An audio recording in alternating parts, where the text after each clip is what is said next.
I started 2 weeks ago, because Brother Fielder was here last week, and I began to teach some lessons from the life of Jacob and Esau. I did it, to be honest, I did it a lot for the younger people that are here on Wednesday night. We used to have Patch, we had Pee Wee, Scooter, at team class, and now we don't have any of those things, so it is what it is. So I was given some lessons that I thought would be geared for young people as well as adults, but I want to see how well some of you do. This is what I do a lot of times on Wednesday night. I would teach a lesson similar to what I taught 2 weeks ago on a Wednesday evening, because I teach back here in the summer with the younger people. This was about Lily's age, I don't know, 1st through 6th grade, whatever Patch kids are. And so we have a lot of fun in there. And then after we're at the end of the class, I'll come back the next week and I'll ask you questions that I had from the lesson a week ago. So these are going to be questions. You can try to say them out loud. I won't be able to hear you anyway. But the worst you can be is wrong. And but it's 2 weeks ago now. Okay, so which is like an eternity for some people to try to remember anything 2 weeks. You know, I turned 60 last November.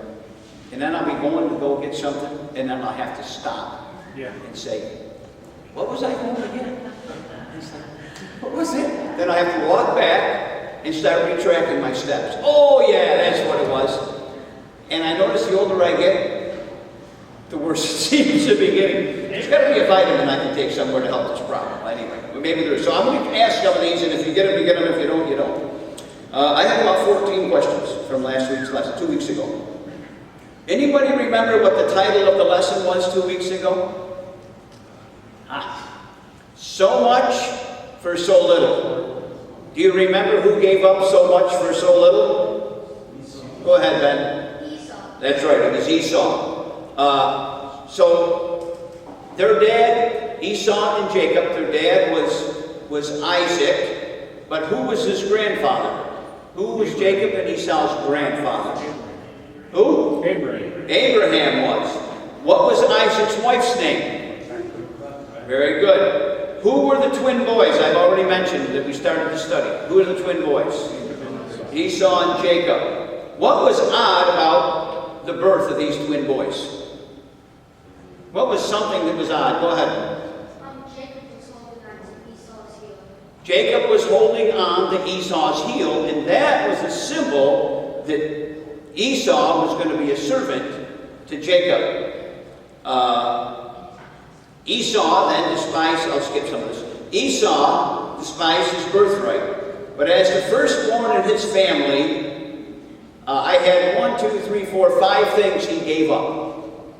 Anybody remember any of those things that Esau gave up when he gave up? Ben took notes, look at it. That he gave up when he gave up his birthright? Take a shot. Somebody take a shot. Of course you can be as wrong. That'll be the only time you were wrong today. Go ahead. What'd you say, Matt? Inheritance. He gave up his inheritance. What else did he give up?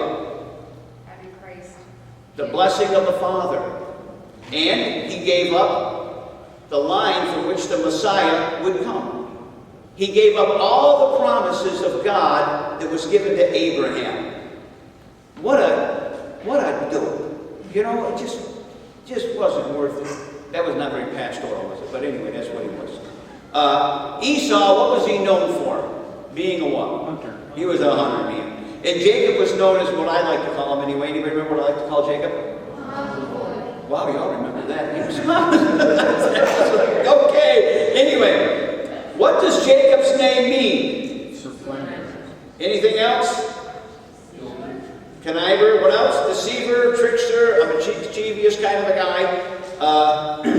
What did Esau give up when he gave up his birthright? What did he give it up for? That's all. That was not a good idea. And of course, hopefully you remember how he gave it up. He gave up so much for so little because he did not look down the road at the consequences. We need to be careful that we don't despise certain things that God has put in our life. And the 4 things that I mentioned was our church. You should never despise the church. You should never despise your parents. You should never despise your Bible. And you should never despise the holiness of God. Does anybody remember any of that? All right, second lesson then from Genesis chapter 27 tonight is the titles. It has two titles. Cheating never pays, or all sin costs. Now, 2 weeks ago, we saw how Jacob had connived his brother out of his birthright Esau, and how Esau, in his foolishness, gave up so much for so little. And while Esau made a horrible decision, Jacob took advantage of that situation. And I hate to tell you this, but there are times in our life that people take advantage of us. It is just what it is. And people will do that, and sometimes, all you can do when that happens is this: just grin and bear it. Sometimes people are going to take advantage of you, and there's not a thing you can do about it. You just grin and bear it, and just move on, and go with the flow. Don't defend yourself, don't fight for yourself, just grin and bear it. We'll leave it like that, all right? And then, of course, some people say, well, I have my rights. Don't worry about your rights. It just isn't fair. I know it's not fair. Ready? Life isn't fair.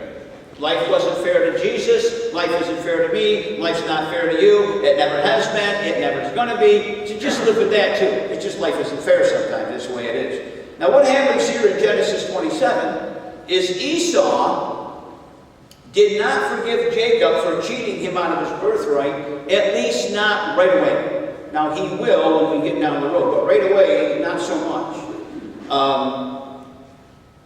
Jacob, so some people say that, well, Jacob never asked for forgiveness. So if somebody hurts you and they don't ask you for forgiveness, you should forgive them anyway. Yeah. You just forgive. You just forgive, you forget, and you move on. And I've heard children and I've heard adults say, well, they've never asked for forgiveness. So what? Just forgive them anyway. Anyway, Jacob was not convinced that the bargain that he made with his brother was going to be honored by his father. So in the back of his head, because evidently Jacob had a conscience, all the time he was thought that Isaac would ignore the deal as some kind of a boyish prank, and so the birthright would belong to Esau after all. So year after year, these two boys, they seemed like they drifted further and further apart. And Esau turned more and more to hunting, and Jacob turned to more things around the camp. And in the meantime, Isaac is getting older and older, and all of a sudden, look there, verse 1 now, and I'm going to read most of this chapter as we go along here tonight. His eyesight is failing. It came to pass when Isaac was old and his eyes were dim, so that he could not see, he called Esau his eldest son, and said unto him, My son, and he said unto him, Behold, here am I. So he couldn't really even see Esau when he called for him. His eyes are going bad. Isaac is thinking he's about to die. So he sends for Esau. And what he wants to do is he wants to give him a special dying blessing. Because he figured he's dying, and so he wants to give him a dying blessing. So Esau goes into the tent and he said unto him, My son, and he said, Here am I, behold, here am I. And he said, Behold, now I am old, and I know not the day of my death. Now therefore take, I pray thee, thy weapons, thy quiver, and thy bow, and go out into the field, and take me some venison. Now Isaac and I, we have a common bond. Go get me some venison. I'm all in on it. And he said, Make me some savory meat, such as I love, and bring it to me, that I may eat, and that my soul may bless thee before I die. So this is his instructions to give to Esau, so Esau can go out, and then when he comes back with this venison meal, he's going to give Esau a dying blessing. But look at verse number 5. Rebekah, now that is Esau's mom and Isaac's wife, and Rebekah heard when Isaac spake to Esau his son, and Esau went to the field to hunt for venison and to bring it. So now she hears about this. Esau grabs his gear and he heads to the field. He's going to go hunting and he's hoping to get some venison. And Rebekah goes and she goes and gets Jacob. Look at verse 6.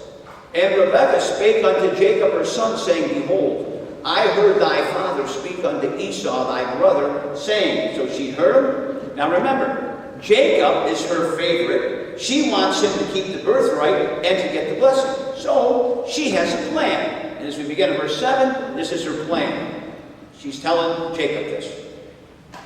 Bring me venison. She said unto Esau thy brother, saying, Bring me venison, make me some savory meat, that I may eat and bless thee before the Lord before my death. Now therefore, my son," so here's what she's telling Jacob to do.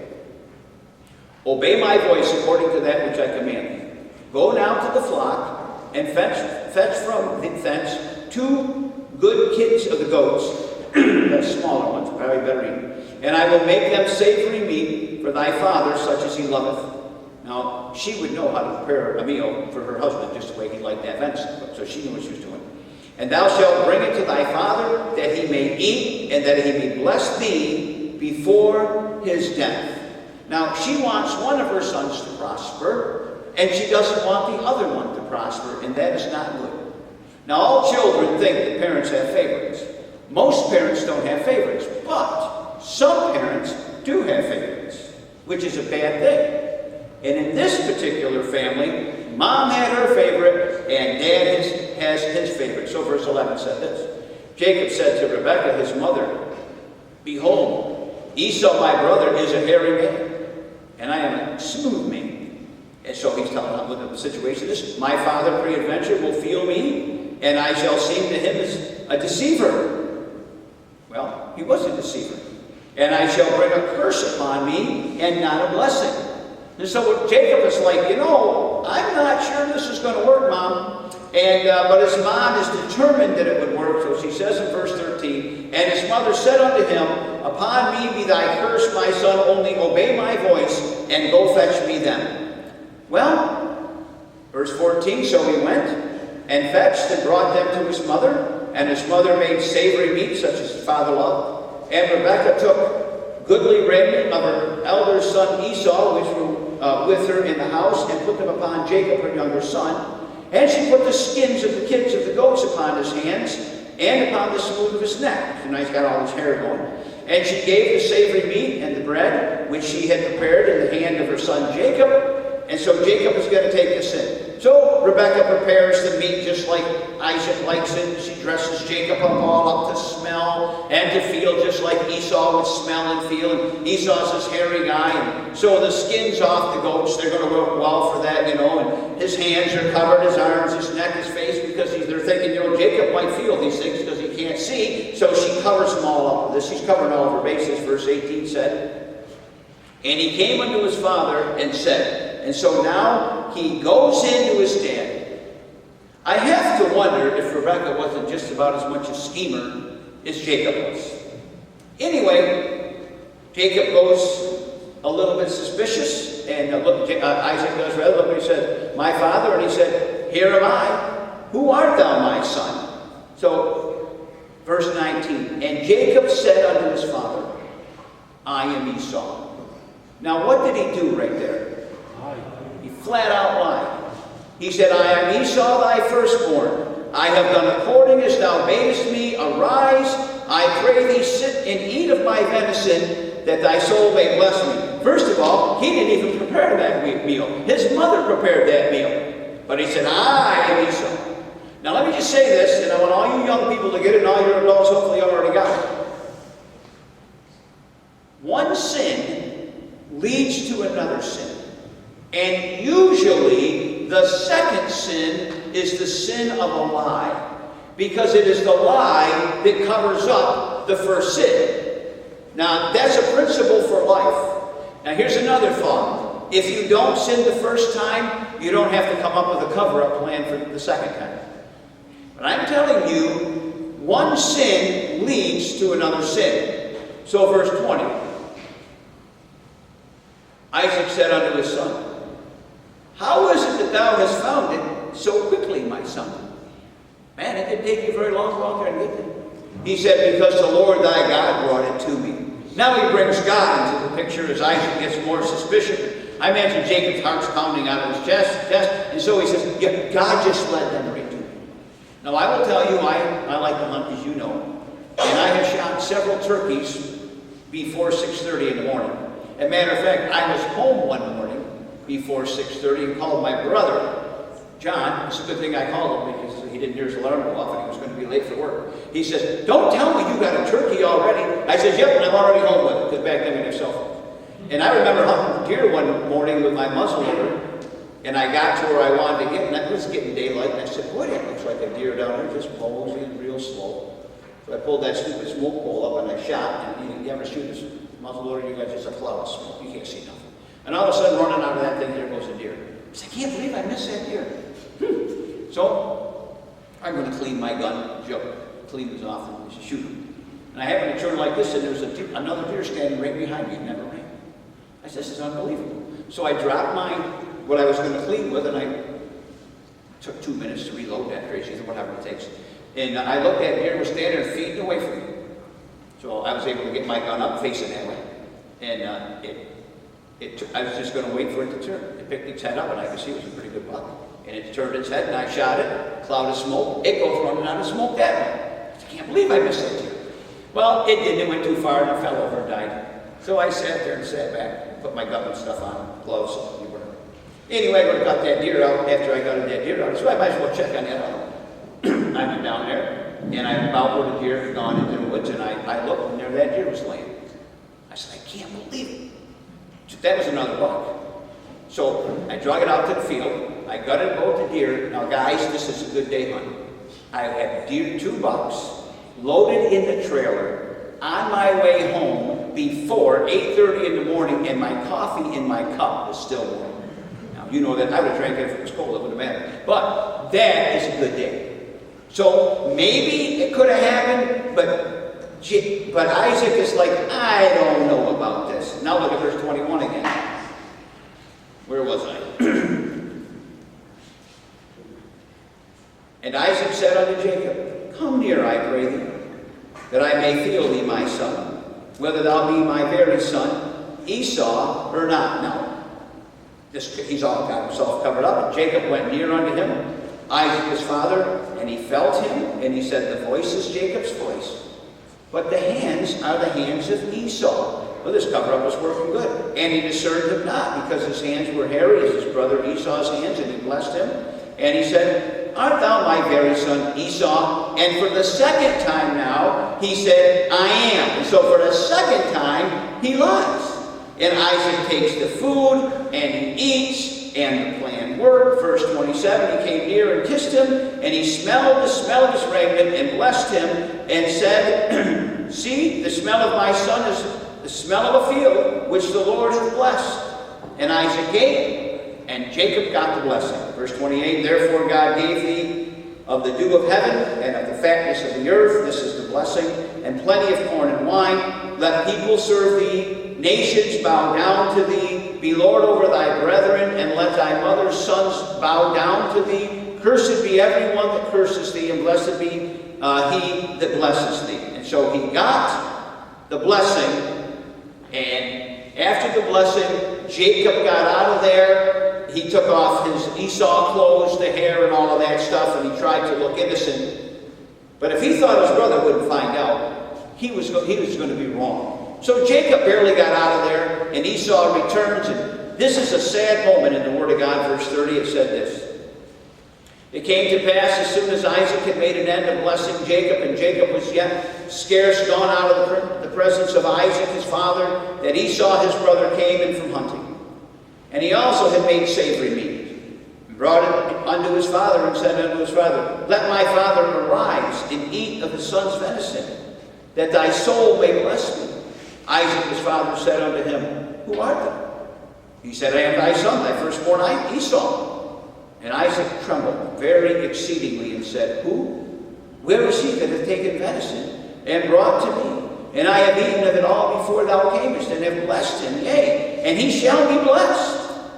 When Esau heard the words of his father, he cried with a great and exceeding bitter cry, and said unto his father, bless me even also, O my father. Esau's heart was broken when he thought about what might have been his labor of last, maybe even labor of love for his father, that had been spoiled by his mother and his brother. The food that he had prepared of his own hands was not wanted. It certainly wasn't needed. And now the blessing that he had been promised was given to somebody else. And it was too much for him, really. And he broke down and he cried. Now, according to the customs of those days, you say, why didn't Isaac just change his mind? Those were irreversible. He could not take back from Jacob and give it to Esau what he had already given to Jacob. He gave Esau another blessing, but it just wasn't the same. Not even close. Now, when I started, I said Esau wasn't ready to forgive this right away. Look at verse 41. Esau hated Jacob because of the blessing wherewith his father blessed him. And Esau said in his heart, the days of mourning for my father are at hand, and then will I slay my brother Jacob. So he is so upset and so hurt, his goal is, I'm going to kill my brother. Now verse 22. These words of Esau, her elder son, were told to Rebekah. And she went and called Jacob her younger son, and said unto him, behold, thy brother Esau is touching thee, doth comfort himself, proposing to kill thee. That was his plan. She gets news again, verse 43. Now therefore, my son, obey my voice and arise, flee thou to Laban my brother to Haran, and tarry with him a few days until thy brother's fury turn away, until thy brother's anger turn away from thee, and he forget that which thou hast done to him. Then I will send and fetch thee from thence. Why should I be deprived also of you both in one day? So she says, I will send for you, Jacob. But you know what? It never happened. She did not know what the future holds. Now here's a principle from the RU ministry. You can choose whatever sin you want to choose, but you never get to choose the consequences. And in one day, she lost both of her sons. You know why? Sin costs. It never pays. Sin always costs. Cheating never pays. Jacob lost his home. He lost his mother. For years, he probably felt loneliness from them. Disappointment, was never free from fear and remorse for what he had done. You don't believe me that cheating never pays. When you get to heaven one day, ask Jacob. And I don't care if it's school. A lot of times we talk about kids in school. You ought never cheat in school. Well, you ought never cheat in school. That's true. Because later on down the road, you might want to get a job, or you might want to go to college, and then you've got to take some tests, and if you would have learned your material, now all of a sudden you can't get that job, and you can't get admitted into that college, and so that's not going to pan out. But then you got adults. They cheat on their taxes. They cheat at work. Before I was a pastor, I remember I worked at the mill, and guys would come in 15 minutes late. So they'd start working. They'd work 2 or 3 hours. But they started late, so they didn't punch in. So they'd go get their time clock, and they'd go tell their boss, oh, can you sign this for me? I forgot to punch in. Well, I'm like, they didn't forget to punch in. They weren't even here to punch in. So the boss would take them at their word, and they'd sign their time clock, and they'd get paid for that. They didn't get docked, they didn't get written up or nothing. People cheat all the time. But sin costs, and it affects other people. Jacob was hurt. Rebekah was hurt. Esau was hurt. Isaac was hurt. One sin leads to another sin. It never pays, and it affects an awful lot of people. Now, somehow I wish I could get into everybody's noggin to get us to where we can look ahead at the decisions that we make and see the consequences. If I could go around here to every young person and have a magical wand, and sometimes I wish I had one, but I don't, right? And say, he'll always think of, she will always think of the consequences before they do what they do. But nobody has any such a thing. But it would be good if we did. And it would be good for all of us adults, no matter what it is that we do, to look down the road to see the consequences of might be the result of a decision that we might make. And it would be a great idea or a wonderful thing if it just stopped us from making that decision. When you get to heaven one day, if you're a born-again believer, you will. Jacob will be there. Ask him. Eventually, I will say this, I'll jump ahead, we'll get to this in a few weeks. Eventually, Esau will forgive his brother. But he wasn't ready to right away. Because some people are that way as well. They're just like, I'm not ready to forgive whoever. But eventually, you've got to get there when you forgive. You always got to forgive. Father, I pray we learn what sin costs. I pray every young person learns it young. So that when they get older, they don't make some of the foolish decisions that so many other people make in our world. And I pray, God, that they would realize, that every adult, that every child would realize, cheating does not pay. It just doesn't. It's a sign that there was a lack of integrity there. Just like lying, as Jacob lied twice in the story. Rebecca had favorites, Jacob had favorites. It's just a mess. May we always learn to consider the consequences and think about our consequences before we go through with a decision, even if we have to hesitate to make that decision. Give us the wisdom to look ahead. In Jesus' name, amen. Well, I've got a couple of things I want to read to you. I read a truckload of missionary letters yesterday, and also one or two today. I'm going to read one short one tonight. It's from Deals, and I actually had two from Brother Deal, but I'll just read this one. It's just a little note here.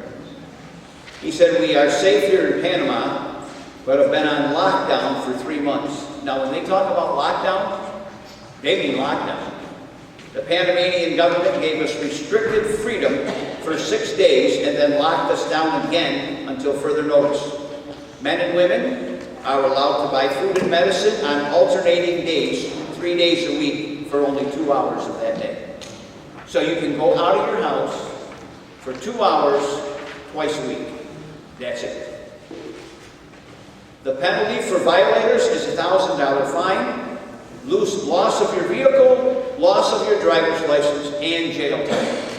Now that's a lockdown. You think you got it bad? He said, "Thank you for your prayers as we continue to reach the people here in Panama." And then he did send a missionary letter with that. But this pretty much sums up what our missionaries are doing. They're doing a lot of what we're doing, nothing. Actually, we're doing way more than most of them are doing, if you want to know the truth. They're doing online stuff. But other than that, it's been tough on them. But I'll read this letter Sunday morning, I think. It's from the Hollands going to Norway. They've been on shutdown for quite a while. They've reached 100% of their support. They're ready to go, Bethany and her husband. But Holland has closed its borders, 100% closed, at least till the end of August. So they won't be going to the mission field at least until the end of August. August 20th will be the earliest day if they don't extend it. So that's a long time. But anyhow, so just keep praying for our missionaries. We'll pray for them this evening, obviously. But let me just read this to you. This is from Tom Stiles. It's quite a letter, really. It's about the riots that's going on. Anyways, this is a quote from the lawyer who is going to represent George Floyd and his family. What we are witnessing here in America is genocide. He is not alone in making that claim. The media has been fanning the flame and igniting riots for over 30 cities in the United States last week. But are we witnessing genocide against black Americans? The word genocide is a combination of the Greek word genos, which means race or people, and the Latin word sedere, which means to kill. The word was coined by the United Nations, or you can call them the useless nations if you desire, defined as the intent to destroy a nation, a race, or religious group, either in part or in whole. It is the most heinous crime under international law. Is this what is happening in America? No, I do not think so, at least not by the police. And so Tucker Carlson gave a rundown on the numbers. Since 2015, the Washington Post has maintained a comprehensive database of fatal police shootings in this country. Last year, the Post logged a total of 1,004 killings. Of the 802 shootings in which the race of the police officer and the suspect was noted, 371 of those killed were white, 236 were black. The vast majority of those killed were not, in fact, unarmed. The vast majority were armed.